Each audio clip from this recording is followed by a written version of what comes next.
ಯಾಕೆ ಶ್ರೀಮಂತರು ಶ್ರೀಮಂತರಾಗೆ ಮತ್ತೆ ಬಡವರು ಬಡವರಾಗೆ ಇರ್ತಾರೆ ಗೊತ್ತಾ? ಯಾಕೆ ಫೆರಾರಿ ಅಂತಹ ಕಂಪನಿ ಕಾರ್ಗಳನ್ನ ಟಿವಿಲೇ ತೋರಿಸೋದಿಲ್ಲ? ಯಾಕೆ ಶ್ರೀಮಂತರು ಚಿಕ್ಕ ಪುಟ್ಟ ಕೆಲಸಗಳಿಗೂ ಕೆಲಸಗಾರರನ್ನ ಇಟ್ಟಿರ್ತಾರೆ? ಮತ್ತೆ ಕಲಿಯೋಣ ಶ್ರೀಮಂತರ ಮೈಂಡ್ ಸೆಟ್ ಇಂದ ಅವರು ಅಂತದ್ದು ಏನ್ ಮಾಡಿ ರಿಚ್ ಆಗ್ತಾರೆ. ಇಂತಹ ಬಹಳಷ್ಟು ವಿಚಾರಗಳನ್ನ ಈ ವಿಡಿಯೋನಲ್ಲಿ ನಿಮ್ಗೆ ಹೇಳ್ತೀನಿ. ಶ್ರೀಮಂತರಿಗೂ ಮತ್ತೆ ಬಡವರಿಗೂ ವ್ಯತ್ಯಾಸ ತಿಳಿದ ನಂತರ ನಾನು ಗ್ಯಾರಂಟಿ ಕೊಡ್ತೀನಿ, ನೀವು ಇದನ್ನ ನಿಮ್ಮ ಲೈಫ್ ಅಲ್ಲಿ ಫಾಲೋ ಮಾಡಿದ್ರೆ ನೀವು ಅವರಲ್ಲಿ ಒಬ್ಬರಾಗಬಹುದು. ಈ ವಿಡಿಯೋ ನಿಮ್ಮ ಲೈಫ್ ಚೇಂಜ್ ಮಾಡಬಹುದು. ಅದಕ್ಕೆ ಕೊನೆ ತನಕ ನೋಡಿ. ಸ್ನೇಹಿತರೆ, ಇವತ್ತು ನಾವು poor mindset and rich mindset ನ ಮಧ್ಯ ಡಿಫರೆನ್ಸ್ ನೋಡ್ತೀವಿ. ಅದಕ್ಕೆ ನಾನು 2 ಬುಕ್ಸ್ ಗಳ ಸಹಾಯ ತಗೊಂಡಿದ್ದೀನಿ, rich dad and poor dad and 7 habits of highly effective people. ಸ್ನೇಹಿತರೆ, ಎಲ್ಲಕ್ಕಿಂತ ಮೊದಲ ಮಿಸ್ಟೇಕ್ ಒಂದು poor mindset and rich mindset ನ ನಡುವೆ ಏನಂದ್ರೆ, ರಿಚ್ ಮೈಂಡ್ ಸೆಟ್ ನ ಜನರು ಮೊದಲು ಅವರು ತಮಗೋಸ್ಕರ ಆಸೆಟ್ ನ ಬೆಳೆಸ್ತಾರೆ. ಅದು ಅವರಿಗೆ ಪ್ರತಿ ತಿಂಗಳು ಹಣ ತಂದು ಕೊಡ್ತಾ ಇರುತ್ತೆ. ಮತ್ತೆ ಅದಾದ ಮೇಲೆ ಅವರು ತಮ್ಮ ಎಲ್ಲಾ ಕಂಫರ್ಟ್ ವಸ್ತುಗಳನ್ನ ಖರೀದಿಸ್ತಾರೆ. ಆದ್ರೆ ಬಡವರ ಮೈಂಡ್ ಸೆಟ್ ಇರೋ ಜನರು ಮೊದಲು ತೋರಿಸ್ಕೊಳ್ಳೋದಕ್ಕೆ, ಶೋ ಆಫ್ ಮಾಡೋದಕ್ಕೆ, ಎಲ್ಲ ಯೂಸ್ಲೆಸ್ ಪ್ರಯೋಜನಕ್ಕೆ ಬರ್ದೇ ಇರೋ ವಸ್ತುಗಳನ್ನ ಖರೀದಿಸ್ತಾರೆ. ಮತ್ತೆ ಅದಾದ ಮೇಲೆ ಅವರ ಹತ್ರ ಹಣನೇ ಉಳಿಯುತ್ತಿಲ್ಲ ಯಾವ್ದಾದ್ರು ಒಂದು ಒಳ್ಳೆ ಜಾಗದಲ್ಲಿ ಇನ್ವೆಸ್ಟ್ ಮಾಡೋದಕ್ಕೆ. ಮತ್ತೆ ಅವರು ತಮ್ಮ ಇಡೀ ಜೀವನ ಬಡವರಾಗಿ ಇದ್ಬಿಡ್ತಾರೆ. ಇದರ ಸಂಬಂಧಪಟ್ಟ ಒಂದು ನಿಜ ಜೀವನದ ಎಕ್ಸಾಂಪಲ್ ಉದಾಹರಣೆ ಕೊಡ್ತೀನಿ, ಗಮನವಿಟ್ಟು ಕೇಳಿ. ನನ್ನ ಕಾಲೇಜ್ ಟೈಮ್ ಅಲ್ಲಿ ನಾನು ಒಂದು ಕಾಲೋನಿಯಲ್ಲಿ ಇರ್ತಾ ಇದ್ದೆ. ಅಲ್ಲಿ 5 ಅಥವಾ 6 ಮನೆಗಳಿವೆ. ಅವೆಲ್ಲ ತುಂಬಾ ಚೆನ್ನಾಗಿ ಡಿಸೈನ್ ಮಾಡಿದ್ರು, ಎಲ್ಲವನ್ನೂ ಸುಂದರವಾಗಿ. ಅವೆಲ್ಲ ಮನೆಗಳಲ್ಲಿ ಕೇವಲ ಒಂದು ಮನೆ ಮಾತ್ರ ಇನ್ಕಂಪ್ಲೀಟ್ ಇತ್ತು. ಆ ಮನೆ ಒಂದು ಬಿಸ್ನೆಸ್ ಮೆನ್ ಆಗಿತ್ತು. ಬಾಕಿ ಎಲ್ಲರ ಮನೆ ಡಾಕ್ಟರ್ಸ್, ಇಂಜಿನಿಯರ್ಸ್ ಮತ್ತೆ ಪ್ರೊಫೆಸರ್ ಆಗಿತ್ತು. ಮತ್ತೆ ಎಲ್ಲಿ ನಾನು ಇರ್ತಿದ್ನೋ ಅಲ್ಲಿ ಬರೀ ಅಂಕಲ್ ಮತ್ತೆ ಆಂಟಿ ಇರ್ತಿದ್ರು. ಮತ್ತೆ ಅವರಿಬ್ಬರು ಒಂದು ಪ್ರೈವೇಟ್ ಯೂನಿವರ್ಸಿಟಿಯಿಂದ ರಿಟೈರ್ ಆಗಿದ್ರು, ಪ್ರೊಫೆಸರ್ ಆಗಿ. ಅದಕ್ಕೆ ಅವರಿಗೆ ಯಾವುದೇ ಪೆನ್ಷನ್ ಸಿಗ್ತಿರ್ಲಿಲ್ಲ. ಮತ್ತೆ ಯಾವಾಗ ಮೊದಲ ಸಲ ನಾನು ಅವರ ಮನೆಗೆ ಹೋದ್ನೋ ಆಗ ನನಗೆ ಅನಿಸ್ತು ಅವರು ತುಂಬಾ ರಿಚ್, ಶ್ರೀಮಂತರಿರ್ಬೇಕು ಅಂತ. ಅವರ ಕಾರಿಂದ ಹಿಡಿದು ಮನೆಯ ಇಂಟೀರಿಯರ್ ಡಿಸೈನಿಂಗ್ ಎಲ್ಲ ಪರ್ಫೆಕ್ಟ್ ಆಗಿತ್ತು. ನಾನು ಅವರ ಮನೆಯಲ್ಲಿ ಫಸ್ಟ್ ಫ್ಲೋರ್ ನಲ್ಲಿ ರೆಂಟ್ ಅಲ್ಲಿ ಇದ್ದೆ. ಮತ್ತೆ ನಾನು ಸಾಕಷ್ಟು ಸರಿ ಗಮನಿಸಿದೆ, ಅಂಕಲ್ ಮತ್ತೆ ಆಂಟಿಯ ಮಧ್ಯ ಹಣಕ್ಕೋಸ್ಕರ ತುಂಬಾ ವಾದ ಜಗಳ ನಡೀತಾ ಇತ್ತು. ಯಾವುದೇ ಒಂದು ಬೇಡದೆ ಇರೋ ಖರ್ಚು ಅವರ ಮಧ್ಯ ಟೆನ್ಷನ್ ಬೆಳೆಸ್ತಾ ಇತ್ತು. ಮತ್ತೆ ಹಾಗೆ ಅವರ ಜೊತೆ ಬಾಲ್ಕನಿನಲ್ಲಿ ಕೂತಾಗ ನಾನು ಅಂಕಲ್ಗೆ ಕೇಳಿದೆ, ನಿಮ್ಮ ಪಕ್ಕದ ಮನೆಯವರು ಬಹುಶಃ ಅವರ ಮನೆ ಕಂಪ್ಲೀಟ್ ಮಾಡಿಲ್ಲ. ಅದಕ್ಕೆ ಅವರು ಹೇಳಿದ್ರು, ಅವರು ತುಂಬಾ ಕಂಜೂಸ್, ಕಾರು ನಾರ್ಮಲ್ ಇಟ್ಟಿದ್ದಾರೆ ಮತ್ತೆ ಒಂದೇ ಫ್ಲೋರ್ ನ ಕಟ್ಟಿದ್ದಾರೆ. ಅವರ ಕಾರಣದಿಂದ ನಮ್ಮ ಕಾಲೋನಿ ಚೆನ್ನಾಗೂ ಕಾಣುತ್ತಿಲ್ಲ. ಸ್ವಲ್ಪ ತಿಂಗಳಲ್ಲಿ ನಾನು ಅಲ್ಲಿಂದ ಶಿಫ್ಟ್ ಆಗುತ್ತೆ. ಮತ್ತೆ ನಾನು ಈ ಪೂರ್ತಿ ಸ್ಟೋರಿನ rich dad and poor dad theory ಜೊತೆ ಕಂಪೇರ್ ಮಾಡಿದ್ನೋ ಆಗ ನಾನು ಗಮನಿಸಿದೆ, ಫಸ್ಟ್ ಅಲ್ಲಿ ಒಬ್ಬ ಬಿಸ್ನೆಸ್ ಮೆನ್ ನ ಮನೆ ಇತ್ತು, ಕೇವಲ ಒಂದು ಫ್ಲೋರ್ ಕಟ್ಟಿರೋದು. ಮತ್ತೆ 1-2 ವರ್ಷದಲ್ಲಿ ಅದೇ ಮನೆ ಪೂರ್ತಿ ಕಾಲೋನಿಯಲ್ಲಿ ತುಂಬಾ ದೊಡ್ಡದಾಗಿತ್ತು. ಅವರು 3 ಫ್ಲೋರ್ ನ ಕಟ್ಟಿದ್ರು ಮತ್ತೆ ತುಂಬಾ ಸುಂದರವಾಗಿತ್ತು. ಸೆಕೆಂಡ್, ಅಂಕಲ್ ಹೋಂಡಾ ಸಿಟಿ ಇಟ್ಟಿದ್ರು. ಅವರು ಟ್ರಾವೆಲ್ ಸ್ಕೂಟಿಯಿಂದ ಮಾಡ್ತಾ ಇದ್ರು. ಬಹುಶಃ ಅವರು ತಮ್ಮ ಹಣ ಉಳಿಸೋದಕ್ಕೆ ಮಾಡ್ತಾ ಇದ್ರು. ಆದ್ರೆ ನನಗೆ ಗೊತ್ತಿತ್ತು, ಅವರು ಹೊರಗಡೆಯಿಂದ ಎಷ್ಟೇ ಶ್ರೀಮಂತರಾಗಿ ಕಾಣಿದ್ರು ಒಳಗಿನಿಂದ ಅವರಿಗೆ ಹಣದ ಕೊರತೆ ಇತ್ತು. ಅದರ ಕಾರಣದಿಂದ ಅವರ ಹೆಂಡತಿ ಜೊತೆ ಅವರು ವಾದ ಮಾಡ್ತಾ ಇದ್ರು. ಮತ್ತೆ ಸ್ನೇಹಿತರೆ, ಪೋರ್ ಮೆಂಟಾಲಿಟಿಯ ಜನ ಇದೇ ರೀತಿ ಖರ್ಚು ಮಾಡ್ತಾರೆ. ಸ್ಯಾಲರಿ 15,000 ಇರುತ್ತೆ, ಆದ್ರೆ ಐಫೋನ್ 50,000 ತಗೋತಾರೆ. ಅವರಿಗೆ ಯಾವುದರ ಅವಶ್ಯಕತೆ ಇದೆಯೋ ಅದಕ್ಕಿಂತ ತುಂಬಾ ದೊಡ್ಡ ಗಾಡಿ ಲೋನ್ ಅಲ್ಲಿ ತಗೋತಾರೆ. 10,000 ಜೀನ್ಸ್ ಶೂ ತಗೋತಾರೆ. ಆದ್ರೆ ಶ್ರೀಮಂತ ಮೆಂಟಾಲಿಟಿಯ ಜನ ಇದನ್ನ ಕ್ಯಾಲ್ಕುಲೇಟ್ ಲೆಕ್ಕ ಹಾಕ್ತಾರೆ, ಯಾವುದೇ ಪ್ರಾಡಕ್ಟ್ ಅವರಿಗೆ ಎಷ್ಟು ವ್ಯಾಲ್ಯೂ ಕೊಡುತ್ತೆ ಅಂತ. ಮತ್ತೆ ಆಗಲೇ ಅವರು ಅದಕ್ಕೆ ಹಣ ಕೊಡ್ತಾರೆ. ನೀವು ನೋಡಿರಬಹುದು, ರಿಚ್ ಪೀಪಲ್ ಕ್ರೆಡಿಟ್ ಕಾರ್ಡ್ ನ ಯೂಸ್ ಮಾಡ್ತಾರೆ, ಡೆಬಿಟ್ ಕಾರ್ಡ್ ಇದ್ರುವೆ. ಯಾಕೆ ಗೊತ್ತಾ? 3 ಕಾರಣ. First, rich people credit card ನೇ ಹಣದ ರೀತಿ ಯೂಸ್ ಮಾಡ್ತಾರೆ. ಶ್ರೀಮಂತರು ಕ್ರೆಡಿಟ್ ಕಾರ್ಡ್ ನಿಂದ ಅದೇ ತಗೋತಾರೆ ಯಾವುದು ಅವರು ಅಫೋರ್ಡ್ ಮಾಡಬಹುದು. ಆದ್ರೆ ಪೋರ್ ಪೀಪಲ್ಸ್ ಪ್ರಾಡಕ್ಟ್ ನ ಅಫೋರ್ಡ್ ಮಾಡೋಕೆ ಕ್ರೆಡಿಟ್ ಕಾರ್ಡ್ ಇಂದ EMI ಪರ್ಚೇಸ್ ಮಾಡ್ತಾರೆ. 20-30% ಲಾಸ್ ಮಾಡ್ಕೋತಾರೆ ಇಂಟ್ರೆಸ್ಟ್ ಕಟ್ಟಿ. Second, rich people use the power of leverage by paying the credit card. Credit card ನಿಂದ ಪೇಮೆಂಟ್ ಮಾಡಿದ್ರೆ ನಾವು ಬ್ಯಾಂಕಿಗೆ 30-45 ಡೇಸ್ ಆದ್ಮೇಲೆ ಕೊಡ್ಬೇಕಾಗುತ್ತೆ. ಅಷ್ಟು ದಿನಗಳಿಗೆ ಬ್ಯಾಂಕ್ ನಮ್ಮಿಂದ ಏನು ಇಂಟ್ರೆಸ್ಟ್ ಚಾರ್ಜ್ ಮಾಡಲ್ಲ. ರಿಚ್ ಪೀಪಲ್ ಏನ್ ಮಾಡ್ತಾರೆ ಅಂದ್ರೆ ಅದೇ ದುಡ್ಡು ಅವರು ಸರ್ಕ್ಯುಲೇಟ್ ಮಾಡ್ತಾರೆ. ಹೇಗೆಂದ್ರೆ short time investment like liquid fund, treasury bills. After 35 days amount ಕಟ್ಟಬೇಕಾದಾಗ ಅವರು ಅಮೌಂಟ್ ವಿಡ್ರಾ ಮಾಡ್ಕೊಂಡು ಬಿಲ್ ಪೇ ಮಾಡ್ತಾರೆ. ಇದರಿಂದ ಅವರು ಫ್ರೀ ಆಗಿ ಅರ್ನ್ ಮಾಡ್ತಾರೆ ಇಂಟ್ರೆಸ್ಟ್ ಆನ್ ಮನಿ. ಥರ್ಡ್, ಹೀಗೆ ಮಾಡಿದ್ರೆ ಕ್ರೆಡಿಟ್ ಸ್ಕೋರ್ ಇಂಪ್ರೂವ್ ಆಗುತ್ತೆ. ಹೀಗೆ ಶ್ರೀಮಂತರು ಸುಲಭವಾಗಿ ತುಂಬಾ ಜಾಸ್ತಿ ಲೋನ್ ತಗೋತಾರೆ. ಹೇಗೆ ಅಂದ್ರೆ just paying all expenses on time. ಈ ಕಾರಣದಿಂದ ಅವರ ಕ್ರೆಡಿಟ್ ಹಿಸ್ಟರಿ ಇಂಪ್ರೂವ್ ಆಗುತ್ತೆ. ಈ ಟ್ರಿಕ್ ಇಂದ ಅವರಿಗೆ ಬ್ಯಾಂಕ್ ನಲ್ಲಿ ಈಸಿಯಾಗಿ ಲೋನ್ ಸಿಗುತ್ತೆ. ಮುಂದಿನ ಪಾಯಿಂಟ್ ಹೇಳುತ್ತೆ, ಶ್ರೀಮಂತ ಮೆಂಟಾಲಿಟಿಯ ಜನ ಎಲ್ಲಕ್ಕಿಂತ ಮೊದಲು ಅವರಿಗೆ ಹಣ ಖರ್ಚು ಮಾಡ್ಕೋತಾರೆ. ಮತ್ತೆ ಅದಾದ ಮೇಲೆ ಬೇರೆಯವರಿಗೆ. ನಿಮ್ಮಲ್ಲಿ ಸಾಕಷ್ಟು ಜನ rich dad and poor dad book ನ ಓದಿರ್ತೀರಾ. ಆದ್ರೆ ತುಂಬಾ ಕಡಿಮೆ ಜನ ರಾಬರ್ಟ್ ಮತ್ತೆ ಅವರ ವೈಫ್ ಕಿನ್ ಕಿಯೋಸಾಕಿ ಬಗ್ಗೆ ಕಡಿಮೆ ತಿಳ್ಕೊಂಡಿರ್ತಾರೆ. ಇವರಿಬ್ಬರ ಮದುವೆಗೆ ಮುಂಚೆ ರಾಬರ್ಟ್ ತುಂಬಾ ಜಾಸ್ತಿ ಸಾಲದಲ್ಲಿದ್ರು. ಇವರಿಬ್ಬರ ಆಸೆ ಇತ್ತು ಅವರು ತಮ್ಮ ಲೈಫ್ ಅಲ್ಲಿ ಇನ್ನೂ ಇಂಪ್ರೂವ್ ಮಾಡ್ಬೇಕು ಅಂತ. ಆದ್ರೆ ಇವರ ಮಂತ್ಲಿ ಸ್ಯಾಲರಿಗಿಂತ ಹೆಚ್ಚು ಅವರ ಮಂತ್ಲಿ ಲೋನ್ ಇನ್ಸ್ಟಾಲ್ಮೆಂಟ್ಸ್ ಜಾಸ್ತಿ ಇತ್ತು. ಅದನ್ನ ಇವರು ಕೊಡ್ಬೇಕಾಗಿತ್ತು. ಆದ್ರೆ ರಾಬರ್ಟ್ ಗೆ ಅವರ ರಿಚ್ ಡ್ಯಾಡ್ ನ ಎಲ್ಲಾ ಪ್ರಿನ್ಸಿಪಲ್ಸ್ ನೆನಪಿತ್ತು. ಅವರು ಹೇಳಿದ್ರು, ನಿನಗೆ ನೀನು ಎಲ್ಲರಿಗಿಂತ ಮೊದಲು ಪೇ ಮಾಡು. ಅದಕ್ಕೆ ರಾಬರ್ಟ್ ಹೇಳ್ತಾರೆ, ನಾವು ನಮ್ಮ ಸ್ಯಾಲರಿಯ 20% ಯಾವಾಗಲೂ ಸೇವ್ ಮಾಡ್ತಾ ಇದ್ವಿ. ನಮ್ಮ ಮೇಲೆ ಸಾಲದವರ ಜನರಿಂದ ಎಷ್ಟೇ ಪ್ರೆಷರ್ ಬಂದ್ರು ಕೂಡ ನಾವು ಆ ಪ್ರೆಷರ್ ನ ಮೋಟಿವೇಶನ್ ತರ ಯೂಸ್ ಮಾಡ್ತಾ ಇದ್ವಿ. ಮತ್ತೆ ಎಕ್ಸ್ಟ್ರಾ ಕೆಲಸ ಮಾಡಿ ಇನ್ಸ್ಟಾಲ್ಮೆಂಟ್ಸ್ ಗೆ ಹಣ ಕೊಡ್ತಾ ಇದ್ವಿ. ಯಾಕಂದ್ರೆ ಇವರಿಗೆ ಗೊತ್ತು, ಇವರು ಏನಾದ್ರೂ ಮೊದಲೇ ಸಾಲ ತೀರಿಸ್ತಾ ಇದ್ದಿದ್ರೆ ಮತ್ತೆ ತಮಗೋಸ್ಕರ ಏನು ಹಣ ಸೇವ್ ಮಾಡದೇ ಇದ್ದಿದ್ರೆ ಆಗ ಇವರು ಯಾವತ್ತೂ ಶ್ರೀಮಂತರು ಆಗೋಕೆ ಆಗೋದಿಲ್ಲ. ಮತ್ತೆ ಅದಾದ ಮೇಲೆ ಇವರು ತಮ್ಮ ಸೇವ್ ಮಾಡಿರೋ ಹಣದಿಂದಲೇ ಅವರು ಬಾಕಿ ತಮ್ಮ ಇನ್ವೆಸ್ಟ್ಮೆಂಟ್ಸ್ ಗಳನ್ನ ಮಾಡಿದ್ರು. ಮತ್ತೆ ಕೊನೆಯಲ್ಲಿ ಮಿಲಿಯನಿಯರ್ ಆದ್ರು. ಸ್ನೇಹಿತರೆ, ನಮ್ಮಲ್ಲಿ ಮ್ಯಾಕ್ಸಿಮಮ್ ಜನ ಈ ಒಂದು ತಪ್ಪು ತಪ್ಪನ್ನ ಮಾಡ್ತಾರೆ. ನಾವು ಯೋಚನೆ ಮಾಡ್ತೀವಿ, ಮೊದಲು ನಾವು ನಮ್ಮ ಎಲ್ಲಾ ಸಾಲಗಳನ್ನ ತೀರಿಸೋಣ, ಮತ್ತೆ ಅದಾದ ಮೇಲೆ ನಾವು ಸೇವಿಂಗ್ ಸ್ಟಾರ್ಟ್ ಮಾಡೋಣ, ಅಥವಾ ನಮ್ಮ ಸ್ಯಾಲರಿಯಿಂದ ಖರ್ಚಾದ ಮೇಲೆ ಎಷ್ಟು ಹಣ ಉಳಿಯುತ್ತೋ ಆಗ ಹಣ ಸೇವ್ ಮಾಡೋಣ. ಅದಕ್ಕೆ ವಾರನ್ ಬಫೆಟ್ ಒಂದು ಮಾತನ್ನ ಹೇಳ್ತಾರೆ, ಮೊದಲು ನೀವು ನಿಮ್ಮ ಹಣನ ಸೇವ್ ಮಾಡಿ, ಮತ್ತೆ ಅದಾದ ಮೇಲೆ ನೀವು ನಿಮ್ಮ ಖರ್ಚುಗಳನ್ನ ಮಾಡಿ. ಈ ರೀತಿ ಒಪ್ಕೊಂಡು ನಡೀರಿ, ನಿಮ್ಮ ಸ್ಯಾಲರಿನೇ ಕಡಿಮೆ ಇದೆ ಅಂತ, ಮತ್ತೆ ನಿಮ್ಮ ಸ್ಯಾಲರಿಯ ಮಿನಿಮಮ್ 20% ಯಾವಾಗಲೂ ಸೇವ್ ಮಾಡಿ. ಹೌದು, ಬರೀ ಹಣ ಸೇವ್ ಮಾಡೋದ್ರಿಂದ ನಿಮ್ಗೆ ಶ್ರೀಮಂತರಾಗಿಸೋದಿಲ್ಲ. ಸೇವಿಂಗ್ಸ್ ಜೊತೆ ನೀವು ಅದನ್ನ ಲಾಜಿಕಲಿ ಇನ್ವೆಸ್ಟ್ಮೆಂಟ್ ಕೂಡ ಮಾಡಬೇಕು. ಆದ್ರೆ ಇದೇ ಮೊದಲನೇ ಸ್ಟೆಪ್ ಶ್ರೀಮಂತಿಕೆ ಹತ್ರ. ಮತ್ತೆ ಮುಂದಿನ ಪಾಯಿಂಟ್ ಹೇಳುತ್ತೆ, ಶ್ರೀಮಂತ ಮೆಂಟಾಲಿಟಿಯ ಜನ ತಮ್ಮ ಸ್ಕಿಲ್ಸ್ ಗಳನ್ನ ತಮ್ಮ ಇಡೀ ಜೀವನ ಇಂಪ್ರೂವ್ ಮಾಡ್ತಾ ಇರ್ತಾರೆ. ಇದೇ ಪ್ರಿನ್ಸಿಪಲ್ ನ ಪಾಯಿಂಟ್ ಅನ್ನು 7 habits of highly effective people ನ ಬುಕ್ ಅಲ್ಲಿ ಶಾಪನ್ ಸಾ ಅನ್ನೋ ಹೆಸರಲ್ಲಿ ಹೇಳಿದ್ದಾರೆ. ನೀವು ತುಂಬಾ ಸರಿ ನೋಟಿಸ್ ಮಾಡಿರ್ಬೋದು, ಯಾವುದೇ ಕಾಸ್ಟ್ಲಿ ಪ್ರಾಡಕ್ಟ್ ನ ಅಡ್ವರ್ಟೈಸ್ಮೆಂಟ್ ಟಿವಿನಲ್ಲಿ ಯಾವತ್ತೂ ಕಾಣೋದಿಲ್ಲ. ಫೆರಾರಿ ಅವರು ನಿಮ್ಗೆ ಯಾವತ್ತೂ ಟಿವಿನಲ್ಲಿ ಆಡ್ ತೋರಿಸಿ ನಮ್ಮ ಫೆರಾರಿ ತಗೊಳ್ಳಿ ಅಂತ ಹೇಳೋದಿಲ್ಲ. ಮತ್ತೆ ಬೇರೆ ಯಾವುದೇ ಹೆಲಿಕಾಪ್ಟರ್ ನ ಕಂಪನಿ ಅಥವಾ ಏರೋಪ್ಲೇನ್ ನ ಕಂಪನಿ ನಿಮ್ಗೆ ಈ ರೀತಿ ಹೇಳಲ್ಲ. ಮತ್ತೆ ಅವರು ತಮ್ಮ ಪ್ರಾಡಕ್ಟ್ ನ ಟಿವಿಯಲ್ಲಿ ತೋರಿಸೋದಕ್ಕೆ ತಮ್ಮ ಹಣ ಖರ್ಚು ಮಾಡೋದಿಲ್ಲ. ಆದ್ರೆ ಪ್ರಶ್ನೆ ಹುಟ್ಟುತ್ತೆ, ಈ ರೀತಿ ಯಾಕೆ ಅಂತ.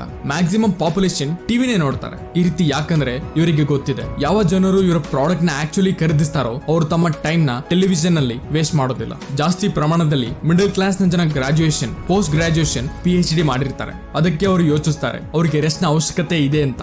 ಮತ್ತೆ ಅವರಿಗೆ ಬೇರೆ ಹೊಸದಾಗಿ ಯಾವುದನ್ನು ಕಲಿಯುವ ಅವಶ್ಯಕತೆ ಇಲ್ಲ. ಮತ್ತೆ ಅವರು ಆರಾಮಾಗಿ ಜಾಬ್ ಇಂದ ಮನೆಗೆ ಬರ್ತಾರೆ, ಮತ್ತೆ ಟಿವಿ ನೋಡ್ತಾ ತಮ್ಮನ್ನ ರಿಲ್ಯಾಕ್ಸ್ ಮಾಡ್ತಾರೆ. ಮತ್ತೆ ಅವರು ಯೋಚಿಸ್ತಾರೆ ಅವರು ಇದನ್ನ ಡಿಸರ್ವ್ ಮಾಡ್ತಾರೆ ಅಂತ. ಹಾಗೆ ಮಿಡಲ್ ಕ್ಲಾಸ್ ಬಿಸ್ನೆಸ್ ಮೆನ್ ಕೂಡ ಮನೆಗೆ ಬಂದು ಆರಾಮಾಗಿ ಸೀರಿಯಲ್ ನೋಡ್ತಾರೆ. ಹೊಸ ವಿಷಯಗಳ ಬಗ್ಗೆ ಕಲಿಯೋದು ಅವರ ಮೈಂಡ್ ಅಲ್ಲಿ ಪ್ರೆಷರ್ ಕ್ರಿಯೇಟ್ ಮಾಡುತ್ತೆ. ಆದ್ರೆ ರಿಚ್ ಮೆಂಟಾಲಿಟಿ ಜನರಿಗೆ ಗೊತ್ತಿರುತ್ತೆ ಅವರು ಈ ಸ್ಕಿಲ್ಸ್ ನ ಜೀವನವಿಡೀ ಇಂಪ್ರೂವ್ ಮಾಡ್ತಿರ್ಬೇಕು ಅಂತ. ಹೊಸ ವಸ್ತುಗಳ ಬಗ್ಗೆ ಕಲಿಯೋದು ಅವರ ಪ್ಯಾಷನ್ ಆಗಿರುತ್ತೆ, ಮತ್ತೆ ಇದೇ ಅವರನ್ನ ರಿಲ್ಯಾಕ್ಸ್ ಮಾಡುತ್ತೆ. ನಾವೇನಾದ್ರೂ ಬಿಲ್ ಗೇಟ್ಸ್ ಅವರ ಎಕ್ಸಾಂಪಲ್ ತಗೊಂಡ್ರೆ, ಅವರು ಮೈಕ್ರೋಸಾಫ್ಟ್ ಇಂದ ರಿಟೈರ್ ತಗೊಂಡಿದ್ದಾರೆ. ಅವರು ಒಬ್ಬ ಬಿಲಿಯನಿಯರ್, ಅವರಿಗೆ ಏನು ಮಾಡುವ ಅವಶ್ಯಕತೆ ಇಲ್ಲ. ಆದ್ರೂ ಅವರು ಪ್ರತಿ ಸಾರಿ ಯಾವ್ದಾದ್ರು ಒಂದು ಬುಕ್ ನ ಓದ್ತಾ ಇರ್ತಾರೆ. ತನ್ನ ಎಲ್ಲಾ ಬುಕ್ಸ್ ನ ನೋಟ್ಸ್ ಅನ್ನು ಅವರು ತಮ್ಮ ವೆಬ್ಸೈಟ್ ಗೇಟ್ಸ್ ನೋಟ್ಸ್ ಅಲ್ಲಿ ಹಾಕ್ತಾರೆ. ಮತ್ತೆ ಇದೊಂದು ರಿಚ್ ಮೆಂಟಾಲಿಟಿಯ ಪರ್ಫೆಕ್ಟ್ ಎಕ್ಸಾಂಪಲ್. ಯಾಕಂದ್ರೆ ರಿಟೈರ್ಮೆಂಟ್ ಆದ್ಮೇಲೆ ಬಿಲ್ ಗೇಟ್ಸ್ ನಮ್ಮ ವೈಫ್ ಲಿಂಡಾ ಜೊತೆ ಒಂದು ಫೌಂಡೇಶನ್ ನಡೆಸ್ತಾರೆ. ಅದರಿಂದ ಅವರು ಇಡೀ ಪ್ರಪಂಚದಲ್ಲಿ ಹೆಲ್ತ್ ನ ರಿಲೇಟೆಡ್ ಪ್ರಾಬ್ಲಮ್ಸ್ ಸಾಲ್ವ್ ಮಾಡ್ತಾರೆ. ನಮ್ಮಲ್ಲಿ ತುಂಬಾ ಕಡಿಮೆ ಜನ ಇದನ್ನ ತಿಳ್ಕೊಂಡಿದ್ದಾರೆ. ಆದ್ರೆ ಬಿಲ್ ಗೇಟ್ಸ್ ನಮ್ಮ ಇಂಡಿಯಾದ ಹೆಲ್ತ್ ಪ್ರೋಗ್ರಾಮ್ ಗಳಲ್ಲಿ ಇವರ ಫೌಂಡೇಶನ್ ತುಂಬಾ ಕಾಂಟ್ರಿಬ್ಯೂಟ್ ಮಾಡಿದ್ದಾರೆ. ಸ್ನೇಹಿತರೆ, ನೆಕ್ಸ್ಟ್ ಪಾಯಿಂಟ್ ಹೇಳುತ್ತೆ ಔಟ್ಸೋರ್ಸ್. ಮ್ಯಾಕ್ಸಿಮಮ್ ಜನರ ಯಾವಾಗ ಜಾಬ್ ಆಗುತ್ತೋ ಅವರ ಈ ಮೆಂಟಾಲಿಟಿ ಇರುತ್ತೆ, ಗುರು ಈಗ ನನ್ನ ಲೈಫ್ ಒಂದು ಸೆಟ್ ಆಯ್ತು. ಅದರ ಇಂಡೈರೆಕ್ಟ್ಲಿ ಅರ್ಥ ಏನಂದ್ರೆ, ನಾನು ಈಗ ಬೆಳೆಯೋದಕ್ಕೆ ಇಷ್ಟಪಡೋದಿಲ್ಲ, ನಾನು ಇದೇ ಜಾಬ್ ಅಲ್ಲಿ ಇರ್ತೀನಿ. ಯಾಕಂದ್ರೆ ನಾವು ಅದೇ ಜಾಬ್ ನಲ್ಲಿ ಇದ್ರೆ ನಮ್ಮ ಸ್ಯಾಲರಿ ಬರೀ ಇನ್ಕ್ರಿಮೆಂಟ್ ಮತ್ತೆ ಪ್ರಮೋಷನ್ ಇಂದಾನೆ ಒಂದು ನಮ್ಮ ಅಂದಾಜಲ್ಲಿ ಬೆಳೆಯುತ್ತೆ. ಇದರ ಅರ್ಥ ಏನಂದ್ರೆ ನಾವು ಸ್ಕ್ಯಾರ್ಸಿಟಿ ಮೈಂಡ್ ಸೆಟ್ ಅಲ್ಲಿ ಬಂದ್ಬಿಡ್ತೀವಿ. ಅಂದ್ರೆ ದುಡ್ಡನ್ನ ಉಳಿಸೋ ಮೈಂಡ್ ಸೆಟ್ ಅಲ್ಲಿ ನಾವು ಪ್ರತಿಯೊಂದು ವಸ್ತುಲಿ ಹಣ ಉಳಿಸೋದಕ್ಕೆ ಪ್ರಯತ್ನ ಮಾಡ್ತೀವಿ. ಅಂದ್ರೆ ಕರೆಂಟ್ ಬಿಲ್ ನ ಹಣ ಹೇಗೆ ಉಳಿಸಬಹುದು, ಊಟದ ಖರ್ಚು ಹೇಗೆ ಬಚಾವ್ ಮಾಡಬಹುದು, ಎಕ್ಸೆಟ್ರಾ. ಮತ್ತೆ ಇಡೀ ಜೀವನ ಇದೇ ಸ್ಕಿಲ್ ನ ಇಂಪ್ರೂವ್ ಮಾಡ್ತಾ ಇರ್ತೀವಿ. ಆದ್ರೆ ಶ್ರೀಮಂತ ಮೆಂಟಾಲಿಟಿಯ ಜನಕ್ಕೆ ಗೊತ್ತು, ಅವರ ಹತ್ರ ಕೇವಲ 24 ಗಂಟೆನೇ ಇರೋದು, ಮತ್ತೆ ಲಿಮಿಟೆಡ್ ವಿಲ್ ಪವರ್ ಇರೋದು. ಅವರಿಗೆ ಏನಾದ್ರೂ ಗ್ರೋ ಬೆಳಿಬೇಕು ಅಂದ್ರೆ ಆಗ ಅವರು ಬೇರೆ ಜನರ ಹೆಲ್ಪ್ ತಗೋಬೇಕು. ಅದಕ್ಕೆ ಅವರು ತಮ್ಮ ಮ್ಯಾಕ್ಸಿಮಮ್ ಕೆಲಸ ಯಾವ ರೀತಿ ಅಂದ್ರೆ ಅಡುಗೆ ಮಾಡೋದು, ಬಟ್ಟೆ ತೊಳೆಯೋದು, ಡ್ರೈವ್ ಮಾಡೋದು. ಹಾಗೇನೆ ಅವರು ಆಫೀಸ್ ಟೆಕ್ನಿಕಲ್ ಕೆಲಸ ಕೂಡ ಅವರು ಔಟ್ಸೋರ್ಸ್ ಮಾಡ್ತಾರೆ. ಮತ್ತೆ ಬರೀ ಅವರು ಆ ಸ್ಕಿಲ್ಸ್ ಮೇಲೆ ಕೆಲಸ ಮಾಡ್ತಾರೆ, ತುಂಬಾ ರೇರ್ ಮತ್ತೆ ವ್ಯಾಲ್ಯೂಬಲ್ ಆಗಿರೋದು. ಯಾಕಂದ್ರೆ ಅವರು ಅದರಿಂದ ಇನ್ನೂ ಗ್ರೋ ಬೆಳಿಲಿ ಅಂತ. ಇದರ 2 ಲಾಭ ಐತೆ. ಒಂದಂತೂ ಅವರು ತಮ್ಮ ಕಂಪನಿಯ ಎಕಾನಮಿಗೆ ತುಂಬಾ ಕಾಂಟ್ರಿಬ್ಯೂಟ್ ಮಾಡ್ತಾರೆ. ಎರಡನೇದು, ಈ ಪ್ರೊಸೆಸ್ ಅಲ್ಲಿ ಅವರು ತುಂಬಾ ಜನರಿಗೆ ಜಾಬ್ ನ ಕೊಡ್ತಾರೆ. ಆದ್ರೆ ಒಂದು ಪೋರ್ ಮೆಂಟಾಲಿಟಿಯ ಜನ ಇವರನ್ನ ನೋಡಿ ತುಂಬಾ ದ್ವೇಷಿಸ್ತಾರೆ. ಅರೆ ಇವನು ತುಂಬಾ ಸ್ಟೈಲ್ ಹೊಡಿತಾನೆ, ಕೆಲಸಗಾರರಿಲ್ಲದೆ ಇವನು ಕೆಲಸನೇ ಮಾಡೋದಿಲ್ಲ. ಆದ್ರೆ ರಿಚ್ ಮೆಂಟಾಲಿಟಿಯ ತಲೆಯಲ್ಲಿ ಬೇರೆ ಏನೋ ನೋಡಿತಾ ಇರುತ್ತೆ. ಅವರ ಮುಖ್ಯ ಉದ್ದೇಶ ಸ್ಟೈಲ್ ಹೊಡೆಯೋದಲ್ಲ, ಬದಲಿಗೆ ಅವರ ಟೈಮ್ ನ ಬಚಾವ್ ಮಾಡೋದಾಗಿರುತ್ತೆ. ಸ್ನೇಹಿತರೆ, ಇದರ ಅರ್ಥ ಇದೇನಲ್ಲ, ನೀವು ನಿಮ್ಮ ಎಲ್ಲಾ ಕೆಲಸನ ಔಟ್ಸೋರ್ಸ್ ಮಾಡಿ ಅದಾದ ಮೇಲೆ ಮತ್ತೆ ಮನೆಯಲ್ಲಿ ಕೂತು ಬರೀ ಟಿವಿ ನೋಡಿ ಅಂತ. ಇದರ ಅರ್ಥ ಏನಂದ್ರೆ, ನೀವು ಬೆಳೀತಾ ಇದ್ರೆ ಮತ್ತೆ ನಿಮ್ಗೆ ಇನ್ನೂ ಜನರ ಹೆಲ್ಪ್ ಬೇಕಾದ್ರೆ ಆಗ ನೀವು ನಿಮ್ಮ ಗ್ರೋತ್, ನಿಮ್ಮ ಬೆಳವಣಿಗೆನ ತಡೆಯೋದಿಲ್ಲ ಮತ್ತೆ ಸಂಕೋಚ ಪಡೋದಿಲ್ಲ. ಮತ್ತೆ ಇದೇ ಕಾರಣಕ್ಕೆ ನಿಮ್ಮ ಕೆಲಸಗಳನ್ನ ಔಟ್ಸೋರ್ಸ್ ಮಾಡ್ತೀರಾ. ಸ್ನೇಹಿತರೆ, ನೆಕ್ಸ್ಟ್ ಪಾಯಿಂಟ್ ಹೇಳುತ್ತೆ ಥಿಂಕ್ ವಿನ್ ವಿನ್. ಮನುಷ್ಯರ ಸೈಕಾಲಜಿಯನ್ನು ಅರ್ಥ ಮಾಡ್ಕೊಳ್ಳೋದಕ್ಕೆ ರಿಸರ್ಚರ್ಸ್ ಒಂದು ಎಕ್ಸ್ಪೆರಿಮೆಂಟ್ ಮಾಡಿದ್ರು. ಅವರು ಇಬ್ಬರು ಬೇರೆ ಬೇರೆ ಜನರನ್ನು, ಪರಿಚಯ ಇಲ್ಲದೆ ಇರೋರನ್ನು ಅವರನ್ನು ಒಂದು ರೂಮ್ ಅಲ್ಲಿ ಕೂರಿಸಿದ್ರು. ಮತ್ತೆ ಟೇಬಲ್ ಮೇಲೆ $100 ನ ಇಟ್ರು. ರಿಸರ್ಚರ್ಸ್ ಅವರಿಬ್ಬರಿಗೆ ಹೇಳಿದ್ರು, ನೀವು ಈ $100 ನ ಇಬ್ಬರು ಹಂಚ್ಕೊಳ್ಬೇಕು. ಆದ್ರೆ ಕೆಲವು ನಮ್ಮ ಕಂಡೀಷನ್ಸ್ ಇದೆ. ಕಂಡೀಷನ್ ನಂಬರ್ 1, ಮೊದಲನೇ ವ್ಯಕ್ತಿ ಇದನ್ನ ಡಿಸೈಡ್ ಮಾಡ್ತಾನೆ ಅವರಿಬ್ಬರು ಈ $ನ ಹೇಗೆ ಯಾವ ರೀತಿ ಹಂಚ್ಕೊಳ್ತಾರೆ. ಕಂಡೀಷನ್ ನಂಬರ್ 2, ಬೇರೆ ವ್ಯಕ್ತಿ ಇದನ್ನ ಡಿಸೈಡ್ ಮಾಡ್ತಾನೆ ಮೊದಲನೇ ವ್ಯಕ್ತಿ ಆ $ನ ಅವರಿಬ್ಬರಿಗೆ ಹಂಚಿರೋದು ಅದು ಅವನಿಗೆ ಒಪ್ಪಿಗೆ ಇದೆಯೋ ಇಲ್ವೋ ಅಂತ. ಏನಾದ್ರೂ ಅವನಿಗೆ ಒಪ್ಪಿಗೆ ಆದ್ರೆ ಆಗ ಅವರಿಬ್ಬರಿಗೂ ಅಷ್ಟೇ $. ಸಿಗುತ್ತೆ. ಏನಾದ್ರೂ ಅವನಿಗೆ ಅದು ಒಪ್ಪಿಗೆ ಆಗಲಿಲ್ಲ ಅಂದ್ರೆ ಆಗ ಯಾರಿಗೂ ಏನೂ ಸಿಗೋದಿಲ್ಲ. ರಿಸರ್ಚ್ ನ ಸ್ಟಡಿ ಮಾಡೋ ಮುಂಚೆ ನಿಮ್ಗೊಂದು ಪ್ರಶ್ನೆ, ನೀವು ಇದ್ದಿದ್ರೆ ಹೇಗೆ ಅಮೌಂಟ್ ನ ಹಂಚ್ಕೊಳ್ತಿದ್ರಿ ನಂತರ ಕಮೆಂಟ್ ಅಲ್ಲಿ ತಿಳಿಸಿ. ಈಗ ರಿಸರ್ಚರ್ಸ್ ಒಂದು ಪ್ಯಾಟರ್ನ್ ನೋಡಿದ್ರು. ಏನಾದ್ರೂ ಮೊದಲನೇ ವ್ಯಕ್ತಿ $100 $50 ನಲ್ಲಿ ಹಂಚಿದಿದ್ರೆ ಆಗ ಬೇರೆ ವ್ಯಕ್ತಿ ಅದನ್ನ ಅಕ್ಸೆಪ್ಟ್ ಮಾಡ್ಕೊಳ್ತಾ ಇದ್ದ, ಮತ್ತೆ ಇಬ್ಬರಿಗೂ $50 ಸಿಗ್ತಾ ಇತ್ತು. ಏನಾದ್ರೂ ಅವರು 60-40 ಮಾಡಿ ಹಂಚಿದಿದ್ರೆ ಆಗಲೂ ಬೇರೆ ವ್ಯಕ್ತಿ ಅದನ್ನ ಒಪ್ಕೊಳ್ತಾ ಇದ್ದ. ಆದ್ರೆ ಏನಾದ್ರೂ ಮೊದಲನೇ ವ್ಯಕ್ತಿ ಅದನ್ನ 70-30 ಮಾಡಿ ಹಂಚಿದಿದ್ರೆ ಆಗ ಬೇರೆ ವ್ಯಕ್ತಿ ಅದನ್ನ ರಿಜೆಕ್ಟ್ ಮಾಡ್ತಾ ಇದ್ದ, ಮತ್ತೆ ಇಬ್ಬರಿಗೂ ಏನು ಸಿಗ್ತಿರ್ಲಿಲ್ಲ. ಆದ್ರೆ ಮನುಷ್ಯರ ಇಮೋಷನ್ಸ್ ಗಳ ಟಿಪ್ಪಿಂಗ್ ಪಾಯಿಂಟ್ 70-30 ಇತ್ತು. ರಿಸರ್ಚರ್ಸ್ ಎಕ್ಸ್ಪೆರಿಮೆಂಟ್ ನ ತುಂಬಾ ಜನರ ಜೊತೆ ಮಾಡಿದ್ರು, ಆದ್ರೆ ಈ ನಂಬರ್ 70-30 ಅಕ್ಕಪಕ್ಕನೇ ಇತ್ತು. ಅದಾದ ಮೇಲೆ ಅವರಿಗೆ ಅನಿಸ್ತು ಬಹುಶಃ $100 ಡೆವಲಪ್ಡ್ ಕಂಟ್ರೀಸ್ ಗಳಿಗೆ ಕಡಿಮೆ ಇರಬೇಕು, ಅದಕ್ಕೆ ಅವರು ಡೆವಲಪಿಂಗ್ ಕಂಟ್ರೀಸ್ ಗಳಿಗೆ ಹೋದ್ರು. ಮತ್ತೆ ಅವರಿಗೂ ಇದೇ ಸೇಮ್ ಆಫರ್ ಕೊಟ್ರು. ಆದ್ರೆ ಇದಾದ ಮೇಲೂ ರಿಸಲ್ಟ್ ಸೇಮೇ ಇತ್ತು. ಮೊದಲನೇ ವ್ಯಕ್ತಿ ತನಗೆ $70 ಯಾಕೆ ಕೊಟ್ಟ, ಮತ್ತೆ ನನಗೆ ಬರೀ 30 ಯಾಕೆ ಕೊಟ್ಟ, ಮತ್ತೆ ನಾನು ಅವನಿಗೆ 70 ಯಾಕೆ ತಗೊಳ್ಳೋದಕ್ಕೆ ಬಿಡ್ಲಿ. ಮತ್ತೆ ಬಹುಶಃ ಇಮೋಷನಲಿ ನೀವು ಸರಿಯಾಗೂ ಇರ್ತೀರಾ. ಏನಾದ್ರೂ ನಾವು ಇದನ್ನ ಲಾಜಿಕಲಿ ನೋಡಿದ್ರೆ ನಿಮ್ಗೆ ಮೊದಲು ಏನು ಸಿಗ್ತಿರ್ಲಿಲ್ಲ, ನೀವು ಬರೀ